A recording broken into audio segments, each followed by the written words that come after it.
আচ্ছা, এখন আমরা দেখব সরল দোলকের ব্যবহারিক প্রয়োগ।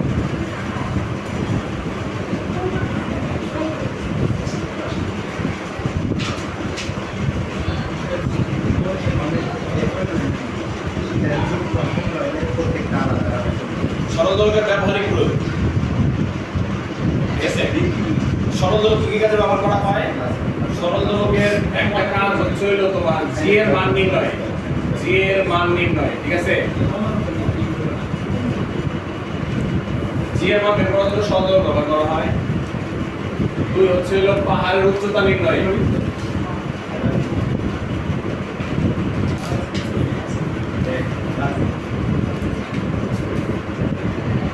পাহাড়ের উচ্চতা নির্ণয় ব্যবহার করা হয়, ঠিক আছে? আর আরেকটা হচ্ছে হলো সময়ের তারতম্য বোঝার জন্য।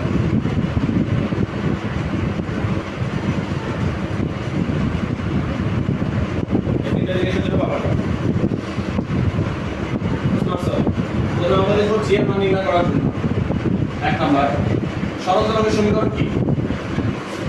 সরল দোলকের সমীকরণ কি? সরল দোলকের সমীকরণ হলো p = 2 পাই √l/g।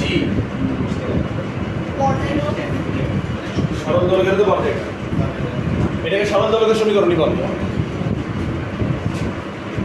অবশ্যই পর্যায়ক্রমিক নয়, কোনো সন্দেহ নাই, এটাকে ডিরেক্টলি সরল দোলকের সমীকরণই বলে। এখানে এল দ্বারা কি বোঝায়? কার্যকরী দৈর্ঘ্য, তাই না?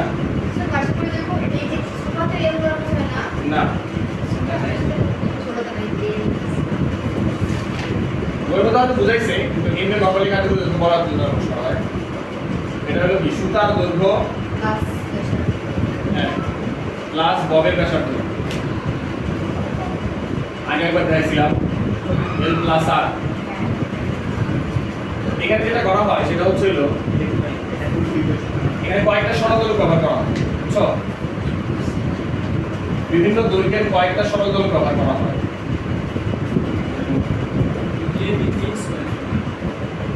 তারপরে এই যে কি করা হয়, দোলক কাল হিসাব করা হয়, বুঝতে পারছো? মানে এই জায়গার মধ্যে তিনটা ভিন্ন ভিন্ন দৈর্ঘ্যের সরল দোলককে নিয়ে দোল দিলাম, ঠিক আছে? যে যে এল এর মান ভিন্ন, তাদের কে এর মান ভিন্ন। এখানে যেটা দেখা যায় সেটা হলো কি d square = 4 pi square l/g, তার মানে g = কত? 4 পাই স্কয়ার l/t স্কয়ার। বুঝতে পারছো? তো তখন কি করা হয়, এখানে একটা গ্রাফ আঁকা হয়, বুঝছো? এদিক বরাবর l, এদিক বরাবর t স্কয়ার দিয়ে একটা গ্রাফ আঁকা হয়, ঠিক আছে? তো গ্রাফ আঁকলে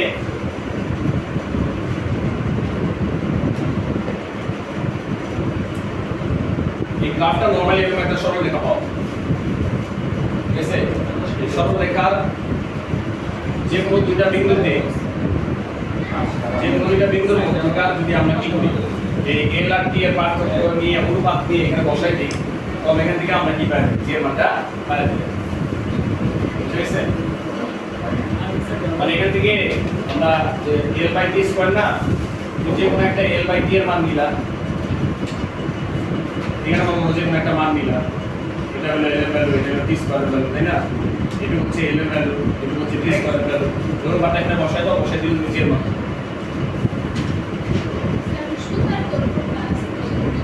ববের ব্যাসার্ধ, ববের বব। এরপরে ছিল পাহাড়ের উচ্চতা নির্ণয় করার জন্য ব্যবহার করা হয়, বুঝে দেই উচ্চতা নির্ণয়, ঠিক আছে? পাহাড়ের উচ্চতা নির্ণয় করার জন্য যেটা ঘটনাটা ঘটানো হয়, মনে করেন একটা পাহাড়, বুঝছো? এই পাহাড়ের হাইটের কারণে এই পাহাড়ের নিচে যে জি এর মান আর উপরে যে জি এর মান, এটা কখনো কি হয় না, সেম হয় না, ভিন্ন ভিন্ন হয় না। উচ্চতার কারণে জি এর মানের পরিবর্তন হয়, জানো? যাক, এটা জানার কথা না, অবশ্যই অবশ্যই চ্যাপ্টারের মধ্যে আছে। উচ্চতার কারণে জি এর মানের পরিবর্তন, ঠিক আছে? তো এখানে একটা সরল দোলক নেওয়া হয়, এই সরল দোলকটাই আবার এখানে উঠায় কি করা হয়, এটা দোলন কাল নির্ণয় করা হয়, ঠিক আছে? দোলনকাল নির্ণয় করে ওই দোলনকালের মাধ্যমে একটা সমীকরণ আছে এখানে। সমীকরণটা হচ্ছিল এরকম, দোলনকাল পাওয়া গেল টি আর এখানে দোলনকাল পাওয়া গেল টি প্রাইম।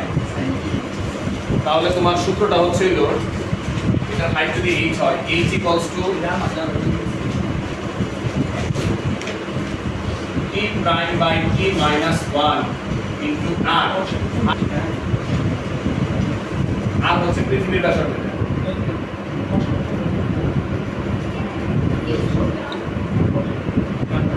পাহাড়ের উচ্চতা নির্ণয় করার সমীকরণ সরল দোলকের মাধ্যমে।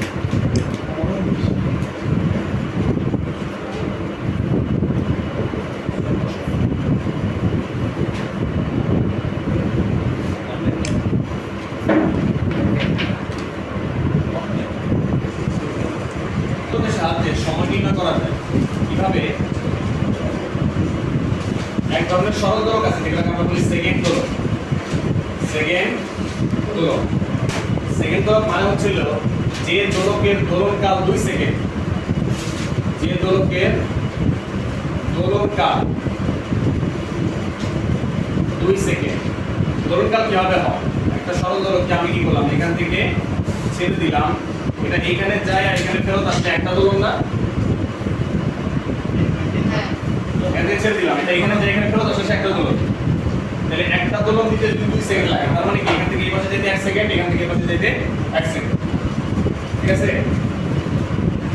এখানে দোলককে বলা হয় সেকেন্ড দোলক। তো এই সেকেন্ড দোলকের মাধ্যমে কি করা হয়? সময় হিসাব করা হয়। আগেকার দিনে ঘড়ি তৈরি করা হতো, ঘড়ির নিচে পেন্ডুলাম থাকতো, পেন্ডুলাম করে এমনি তুলে এখনকার দিনেও আছে। ঠিক আছে? খুব সৌন্দর্যের জন্য আগের কেমন ছিল, এই সরল দোলক দিয়ে যে ঘড়িগুলো তৈরি করতো, দোলকের এখানে যে দড়িটা থাকতো, রশিটা থাকতো, সুতাটা থাকতো, টেম্পারেচারের কারণে এটা তৈরি করে আসবে কি করে। তুমি যদি t কনস্ট্যান্ট ছিল, t কনস্ট্যান্ট ছিল 2 pi over l by g, l এর মান যদি পরিবর্তন হয়ে যায় তাহলে t কি আর সেম থাকবে? তখন দেখা যেত যে কি হয়ে যেত, দোলনকালের পার্থক্যের কারণে শীতের দিনে আর গরমের দিনে কি হয়ে যেত, টাইম পাস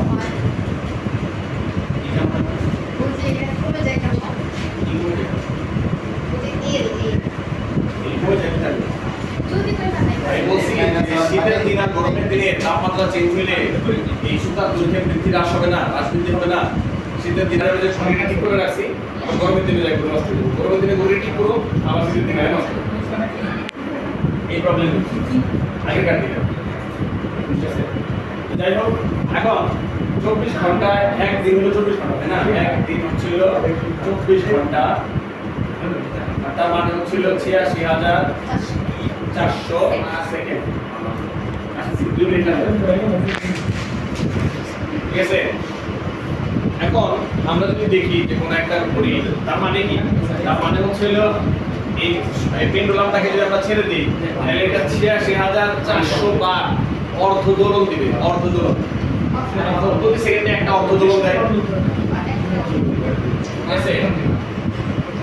ঘড়ি যদি তোমার কি হয়, মানে n সেকেন্ড ধীরে চলে বা দ্রুত চলে, ঠিক আছে, সেই ক্ষেত্রে আমার অ্যাডজাস্টমেন্টটা কি হবে, দোলনকালটা কত হবে? মনে করো কোনো একটা ঘড়ি আমি হিসাব করে দেখলাম যে এটা দিনে কি করতেছে, n সেকেন্ড দ্রুত চলে, n সেকেন্ড দ্রুত চলে, তাহলে n সেকেন্ড দ্রুত চললে দোলনকাল হবে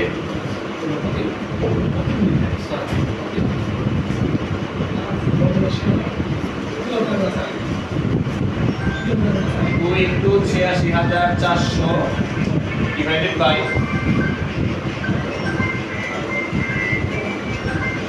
86,400 plus n।